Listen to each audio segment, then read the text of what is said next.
안녕하세요. 영화평론가 이상용입니다. 오늘은 유튜브 코너로 마틴 맥도나 감독의 2022년도 작품인 이니셰린의 벤시를 가지고 이야기를 하도록 하겠습니다.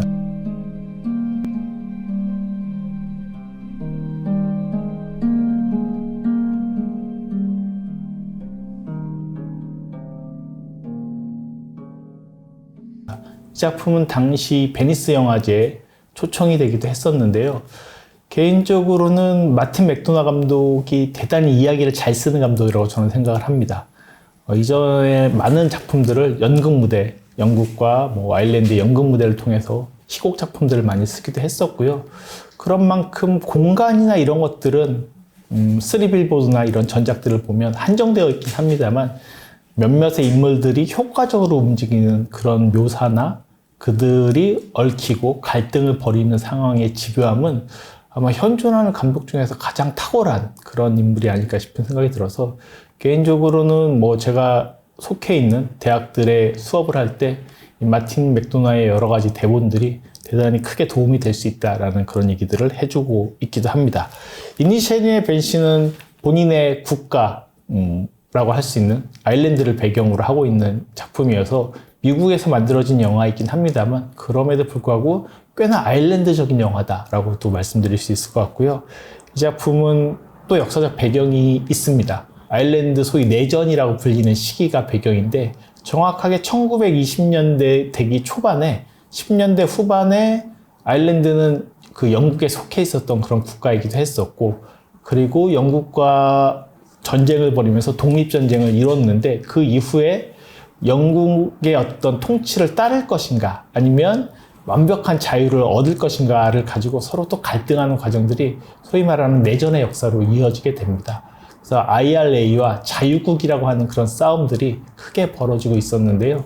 그런 시기를 배경으로 해서 이니셰린의 벤시가 만들어졌기 때문에 많은 사람들이 이 작품을 두고 아일랜드 내전에 관한 그런 어떤 은유로서의 영화 혹은 그것을 상징하는 영화 혹은 그것을 직접적으로 다루고 있는 영화다라고 또 말씀을 하시는데 여러 가지 입장에서 그런 아일랜드 내전과 어떤 관련이 있는지도 오늘 이야기를 통해서 여러분께 설명을 드리도록 하겠습니다. 이니셰린의 벤시는 아일랜드 한 섬에서 벌어지는 이야기를 다루고 있고요. 매일 오후 2시만 되면 섬의 유일한 펍이 많은 것도 아닙니다. 한 곳에서 맥주를 마시는 그 콜름이라고 하는 인물과 파우릭이라고 하는 인물 두 인물이 그 시간을 보냈는데 과거의 어떤 상황들 정확히 나오진 않습니다만 어느 날 갑자기 콜름의 태도가 변화를 합니다. 그러면서 파우릭이 집을 찾아갔지만 집의 문을 열어주지도 않고 매일 2시만 되면 만났던 펍에 갔을 때도 자신과 같이 앉으려고 하지 않은 채 결별을 선언하게 되는데 파우릭은 궁금한 거죠. 콜린 파렐이 너무나 이 코미디 연기가 대단하다고 보여지기도 하는데요. 왜 자신에게 결별을 선언했는지 이유라도 알아야지 뭔가 속이 시원할 텐데 콜룸이 거기에 대해서 이제 설명을 해주기도 합니다. 정확하게는 그 파우릭의 그 여동생에게 그 시오반에게 이 설명을 하게 되는데요. 보면 의미가 없다는 거죠. 이 자신은 곡을 하나 만드는 시간이 필요한데 그리고 앞으로 살아갈 날이 얼마 남지도 않았는데 이 시간 동안 여태까지 해왔던 것처럼 파우리가 매일 시덥지 않은 농담을 따는 이 허송세월이 너무나 아깝다라고 하면서 태도를 돌변하게 됩니다. 하지만 그것만 갖고는 100% 왜 헤어지려고 하는가, 결별을 하려고 하는가가 설명되기는 좀 어려운데요. 그렇기 때문에 파우릭은 그럴수록 점점점 콜름에게 화해를 청하게 되고 그것들을 요청하게 되고 또 여기는 또 일정한 오해와 그런 또 과정들이 또 펼쳐지기도 합니다. 그럴수록 콜룸은 점점 과격한 모습을 보여주면서 네가 계속 나에게 이렇게 말을 걸면 손가락을 자르겠다. 그래서 실제로 하나 자릅니다. 그리고 또 말을 걸면 이때는 남은 손가락을 다 자르겠다. 근데 콜룸은 음악가거든요. 특히 자신이 좋아하는 바이올린을 연주하거나 악기를 연주하기 위해서 그 왼손의 그 손가락도 너무나 절대적으로 필요함에도 불구하고 그 손가락을 자르는 과정이 보여지기도 합니다. 그런 점에서 보면 폭력이 어떤 식으로 발생하는가라는 것을 이 영화는 또 간접적으로 건드리면서 내전에 대한 어떤 이야기를 들려주고 있다라고도 여길 수 있을 것 같은데요. 그런 얘기들을 하나씩 설명해 들어가면서 영화에 대한 어떤 인물들에 대한 캐릭터의 모습과 공간적인 상상력에 대한 이야기를 하도록 하겠습니다. 영화를 보시면 끊임없이 나오는 그 대사 중에 하나가 다정함이에요. 그래도 저한테 다정하지 않았나요? 라고 파워릭이 콜룸에게 말하는 그런 장면. 그리고 나중에 당나귀 제니가 콜룸이 던진 손가락을 먹게 되면서 죽음을 이루게 됩니다. 그때 이 동네에 한 부인이 있어요. 마치 마녀 같은 그런 존재로 묘사가 되고 있는데 그 부인이 그래도 너 그 콜룸의 개는 죽이지 마 라고 파우릭에게 경고하게 되는데 파우릭이 그 집에 불을 지르러 갔을 때 그 강아지에게 하는 되게 흥미로운 대사가 그래도 너는 유일하게 콜룸의 다정함이니까 너는 죽이면 안 돼. 내가 널 왜 죽여? 라고 이렇게 말하는 장면들이 있거든요. 따지고 보면 한때는 그토록 다정했고 2시만 되면 어김없이 펍에 모여서 매일같이 이야기를 하고 수다를 떨었던 이 두 사람이 어떤 과정을 통해서 다정함이 점점점 파괴되어 가는가라는 것이 오늘 여러분께 드려드릴 첫 번째 이야기입니다.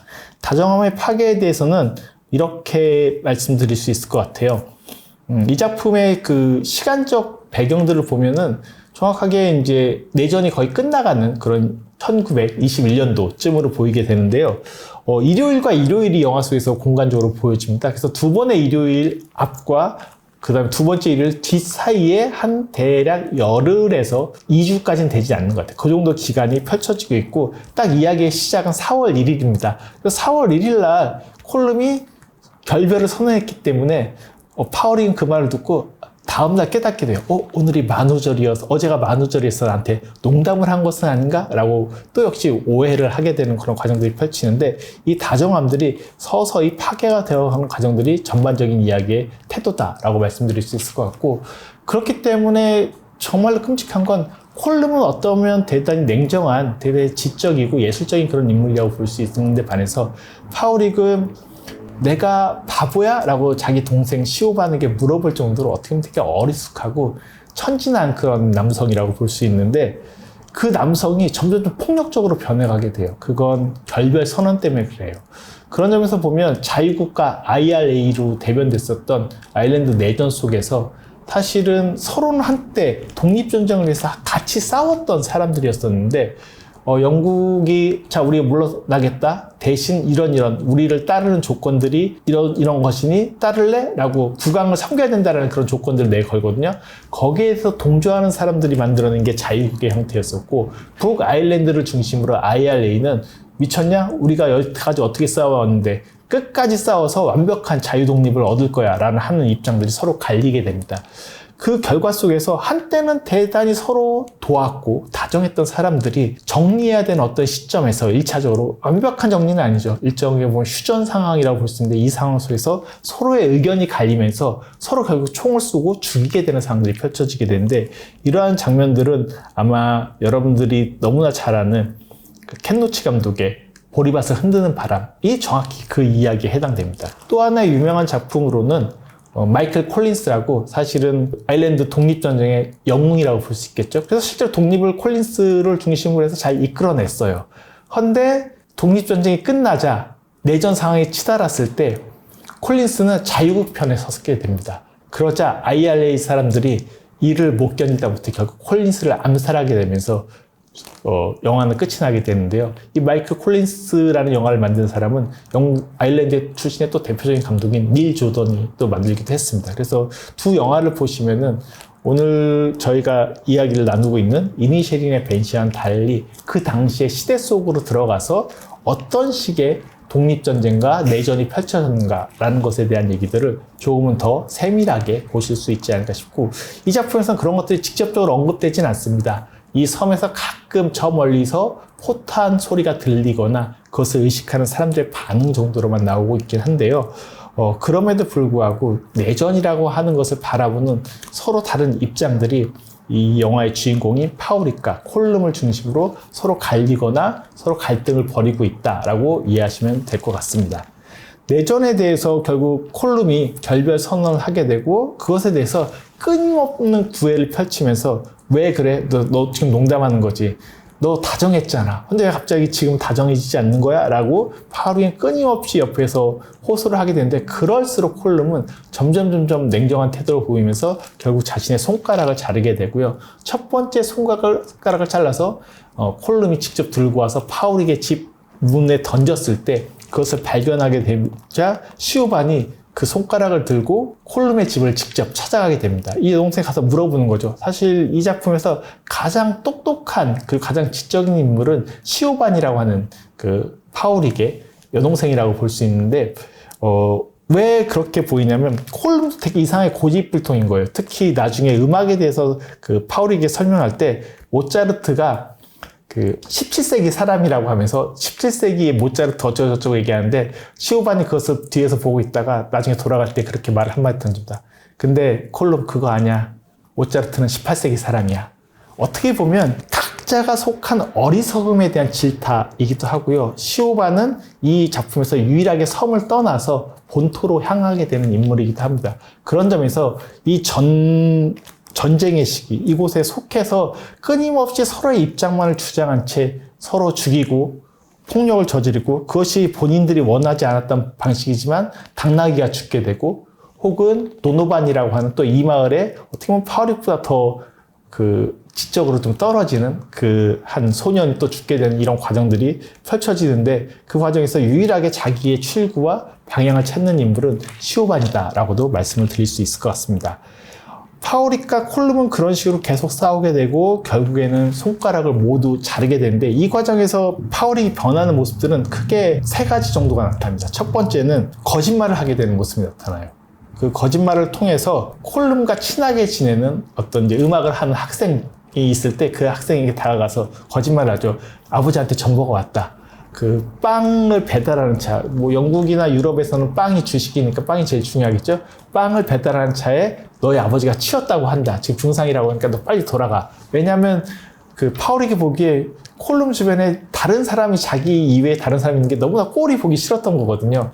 그런 말을 하게 됩니다. 거짓말을 한 것이고, 이건 뭐 약간의 어떤 기질을 발휘한 걸 수도 있는데, 그 말을 들은 도노반이 이렇게 얘기합니다.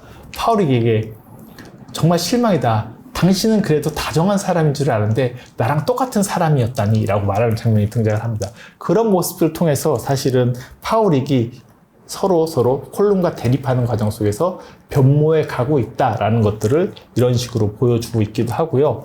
또 한편으로는 말들이 끊임없이 옮겨다니면서 거짓말뿐만 아니라 폭력적인 상황들이 벌어지기도 하는데, 이 동네에는 우체국 기능을 하고 있는 한 부인의 유일한 그 상점이 있습니다. 그 상점에서 그 여주인은 항상 원하는 게 소문이에요. 어떤 정보. 새로운 정보 없니? 새로운 정보 없니?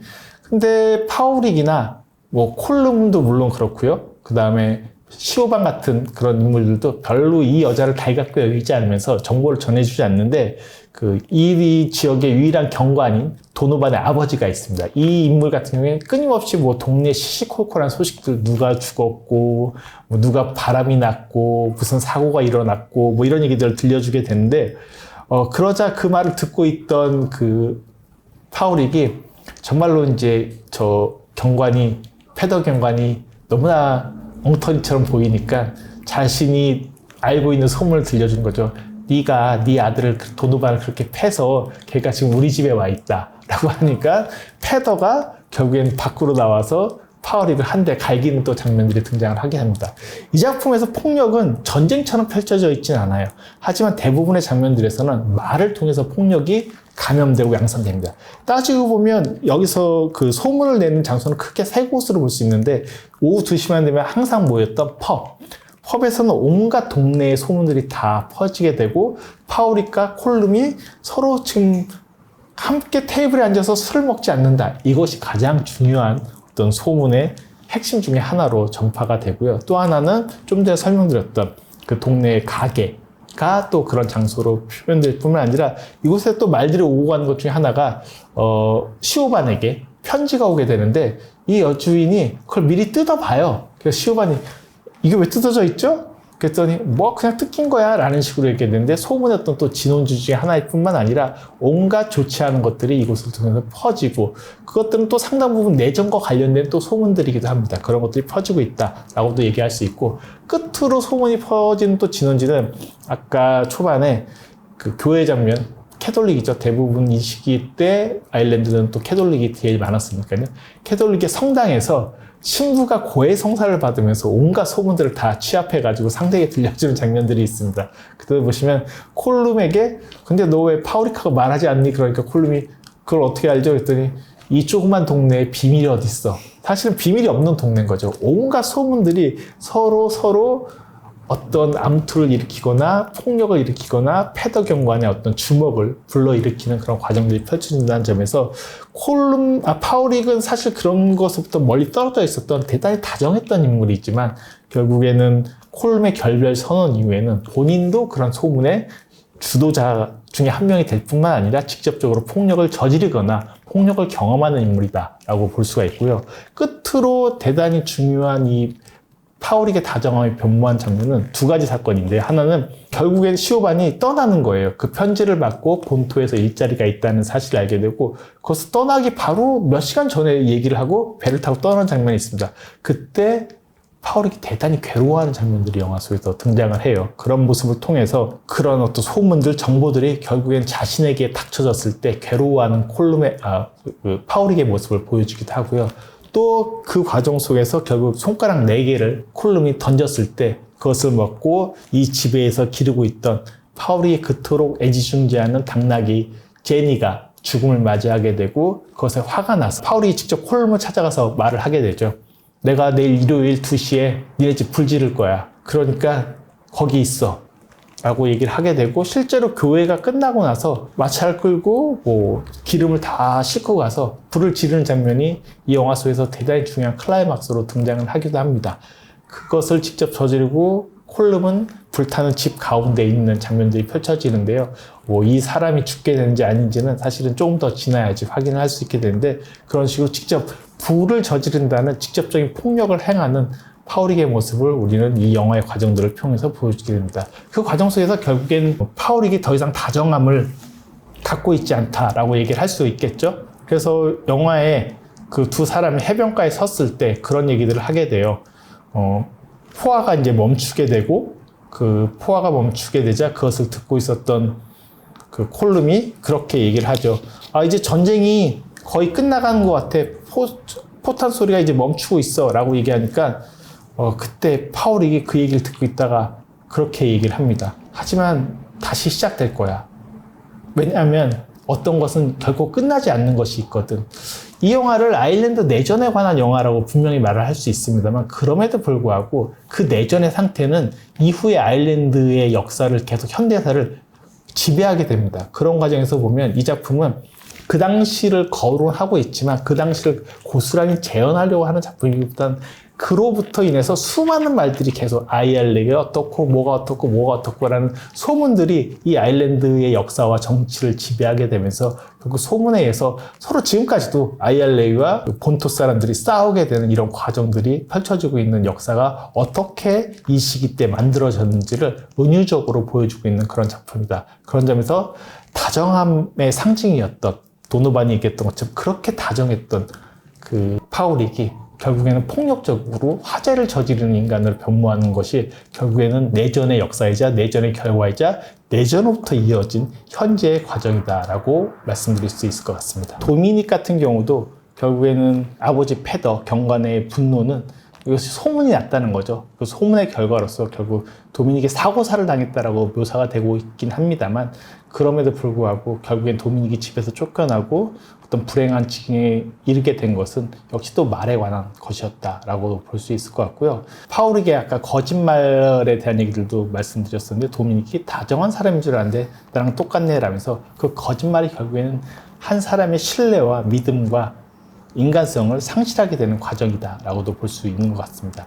그래서 결국 이 폭력들은 이 영화 속에서 점점점 확산될 뿐만 아니라 콜룸의 집이 불타오르는 장면은 폭력이 전쟁 이상으로 크게 펼쳐지고 있는 장면이다 라고도 얘기를 드릴 수 있을 것 같고요. 그 결과 그 매코믹 부인이라고 불리는 영화 속에서 꽤 많은 장면에서 나옵니다. 사실 대사가 많지 않기 때문에 주목을 잘 하지 않을 수도 있는데 중간에 이제 마녀처럼 뚝뚝뚝 등장하거든요.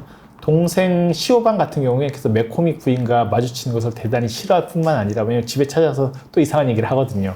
뿐만 아니라 파워릭 같은 경우도 중간에 걸어오다가 매코믹 부인을 만나면 이렇게 딱 그 길가에 숨는 그런 장면들이 등장을 하기도 하는데요.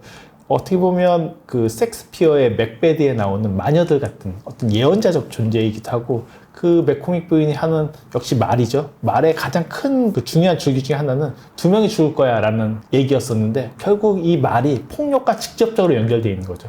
어떤 죽음을 예언하고 이 예언의 말들은 영화 속에서 제니와 도미닉의 죽음을 통해서 고스란히 실현이 된다라고 볼 수 있습니다. 콜룸이 이렇게 항변하거든요. 다정함이 기억이 나? 라고 이렇게 따지거든요. 예술이 기억이 나지. 영혼성은 예술이 가지고 있는 거야 라고 얘기했을 때 이 작품은 이렇게 얘기할 수 있을 것 같아요. 결국엔 다정함이 없는 예술이라는 게 무슨 의미가 있는가? 그런 콜룸의 냉랭한 태도가 한편으로는 되게 불쌍하고 되게 비인간적으로 보이게 되는 측면들도 있거든요. 하지만 또 한편으로는 예술을 모른 채 그저 다정함만으로 친밀하게 굴려고 하는 어떤 파울릭의 태도 역시 예술 없는 인간은 의미가 없는 건 아닌가, 무의미한 건 아닌가. 그래서 인간 없는 예술은 불가능하고 예술 없는 인간은 무의미하다. 그것을 아마 이 두 인물을 통해서 정리할 수 있는 부분이다 라고도 말씀을 드릴 수 있을 것 같아요. 그 속에서 이 영화가 끊임없이 얘기하는 것은 오늘 드릴 두 번째 얘기, 내전은 어떻게 이야기의 내면이 되는가 하는 문제인데요. 역사, 영화, 그리고 여전히 해결되지 않는 일들이 사실 아일랜드 내전을 깔고 있기 때문에 그렇기도 한데요. 실제로 아일랜드 내전은 1922년 6월에서 1923년 5월에 걸쳐 약 1년간 진행이 되었기 때문에 이 영화의 그 배경이 아까 4월 1일 만우절이라고 말씀드렸는데 1923년 4월 1일에 얘기가 시작된다고 볼 수 있어요. 그러니까 한 달 뒤면 결국에는 내전이 끝나게 되는 거죠. 그 시기에 펼쳐진 얘기고 이 아일랜드 내전 속에서 서로 죽이게 됐었던 그런 과정들이 밑에 깔리면서도 두 인물을 통해서 여러 가지 상황들을 펼쳐서 보여주고 있는데 흥미롭게 얘기할 수 있는 지점 중에 하나는 이니셜의 벤시에서는 실제 역사가 언급되고 직접적으로 건드려지긴 합니다만 이 이니셜이라는 섬은 실제로 아일랜드에 있는 섬이 아닙니다. 촬영한 곳은 물론 아일랜드의 섬들이 맞습니다만 한 두 곳을 섭외를 해서 촬영을 했고 그리고 이 콜룸과 파우릭의 집도 그 섬에 직접적으로 져서 이런 정도의 어떤 가옥의 모습들을 연출한 것으로 알려주는데 총을 쏘는 장면이 직접적으로 등장하지 않고 대부분 말을 통해서 뭐 패더 경감이 나 내일 사형 집행하러 가, 그것을 도우러 가, 뭐 자유국 애들이 말 안 듣는 ILA 애들 몇 명 죽인다고 해.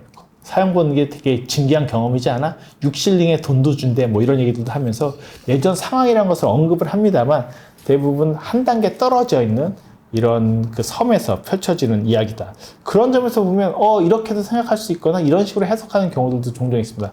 콜룸은 누구 편인가? 얘가 IRA 쪽 사람인가? 자유국 사람인가? 아니면 파우릭이 이쪽 사람인가? 자유국 사람인가? 근데 이게 명확하지가 않아요. 패더 경과는 통상적으로 보면 자유국에 속한 인물처럼 보여야지 맞거든요. 정치적으로나 그 공무원의 임무로서. 그럼에도 불구하고 그러면 그 파우릭을 때리고 되게 무시한다면서 콜룸에 대해서는 술도 사달라고 하고 되게 존경심을 보이거든요. 그럼 콜룸이 IRA여야 자유국이어야 되는데 한편으로 민족음악을 하고 있고 되게 정신을 강조하는 어떤 콜룸의 모습은 오히려 IRA의 정신에 더 가깝게 보이기도 합니다. 그런 점에서 어떤 인물을 어떤 입장이다라고 직접적으로 대입하기보다는 내전이라고 하는 것이 서로 뒤엉켜 있는 혼란들의 양상이자 연속이었다라고 보시는 게 훨씬 더 어울릴 것 같아요.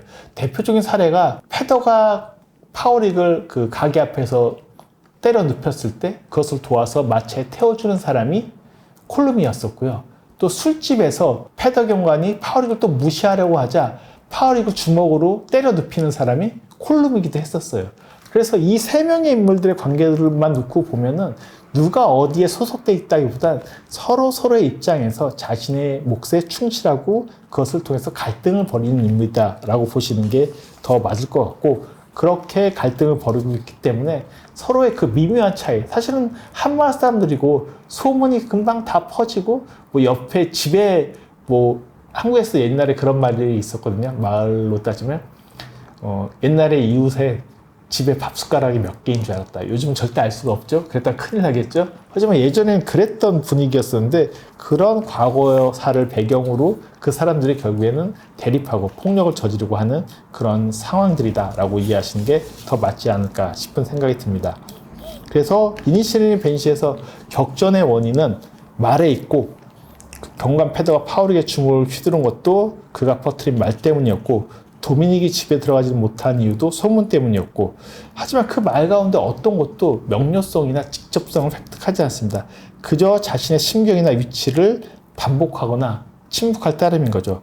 결별의 이유에 대해 콜룸이 제시하는 파울에게 지루하다라고 하는 말도 사실은 그것이 확실한가? 사람이 지루한데 지루한 것이 과연 결별의 사유가 되는가?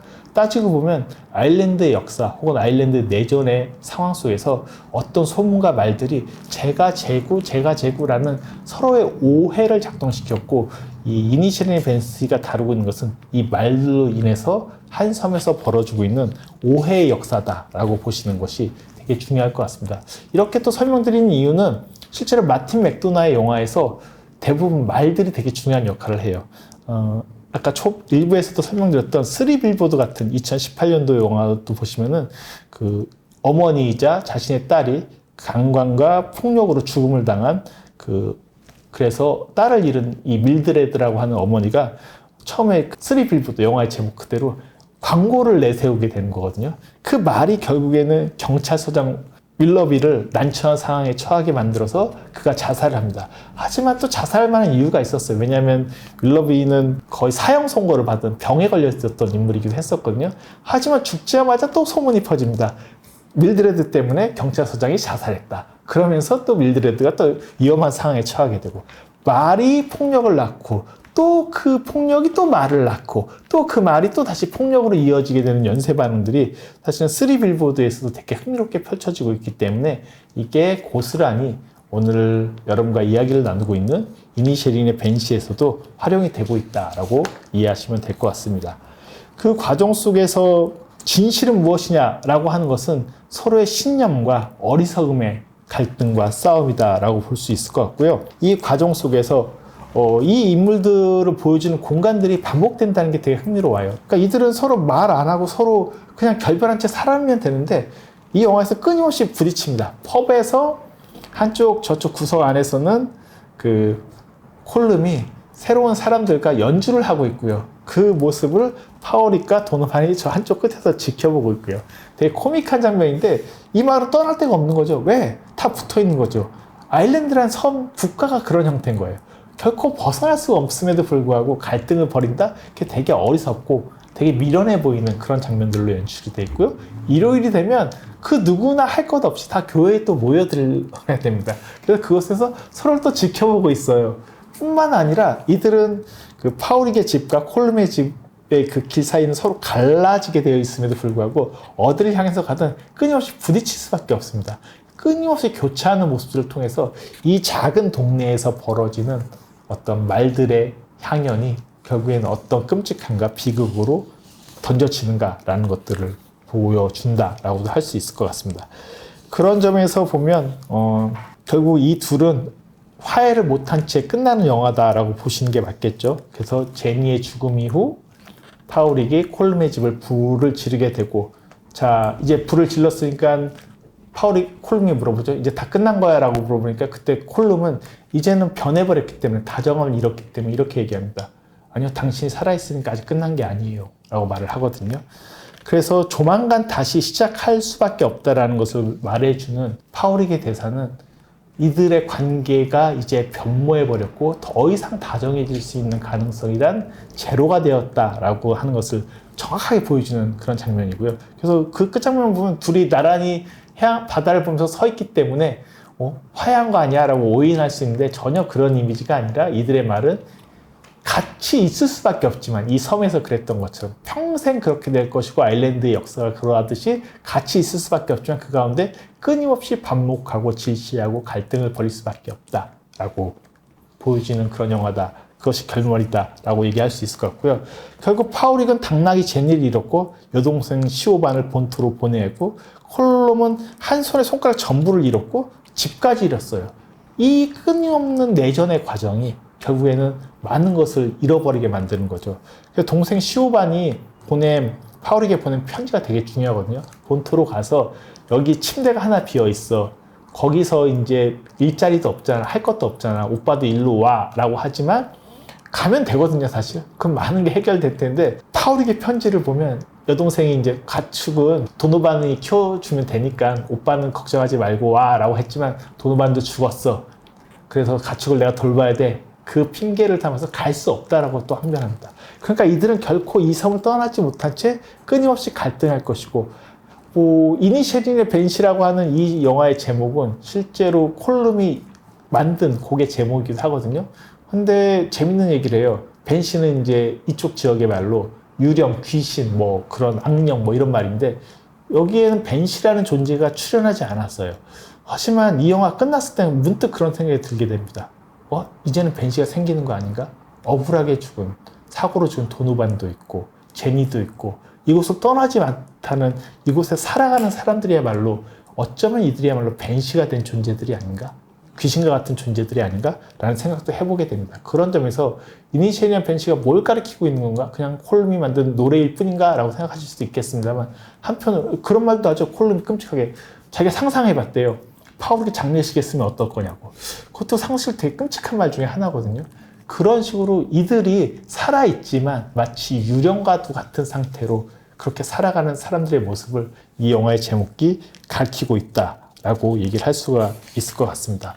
그런 점에서 이 영화의 결과는 이 섬은 영원한 내전 상태에 돌입하게 됩니다.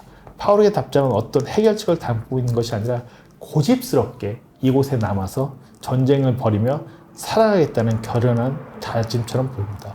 그래서 마틴 맥도나의 이 이니셜인의 벤시를 가지고 해외 언론들에서 이제 비평가들이 리뷰를 한 것을 보면 이게 내전을 재현하는 영화, 당시를 묘사하는 뭐 아까 소개해드렸던 보리밭을 흔드는 바람이나 마이클 콜린스 같은 그런 영화가 아니라 오히려 포스트 그 내전 영화, 100년이 지났지만 그것이 반영돼서 어떻게 현재까지 이어지고 있는지를 그 이후의 역사를 오히려 건드리고 있는 영화다라고 말을 하는데 저도 그쪽이 더 적절하지 않은가 싶은 생각이 들기도 하고요.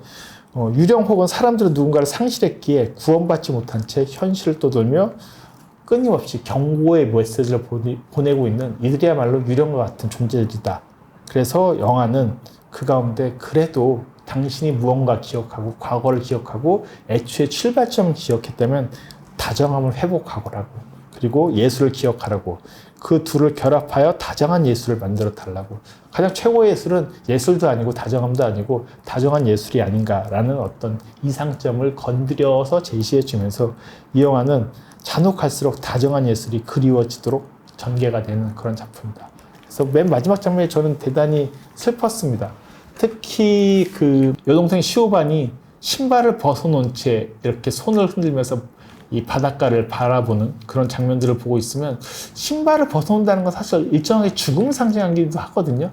떠났다라는 것은 어쩌면 이 모든 인물들이 다 이런 식으로 떠날 수밖에 없는, 자신의 신발을 옆에 놔둔 채 다른 곳으로 향할 수밖에 없는 그런 외로운 존재들이 아닌가.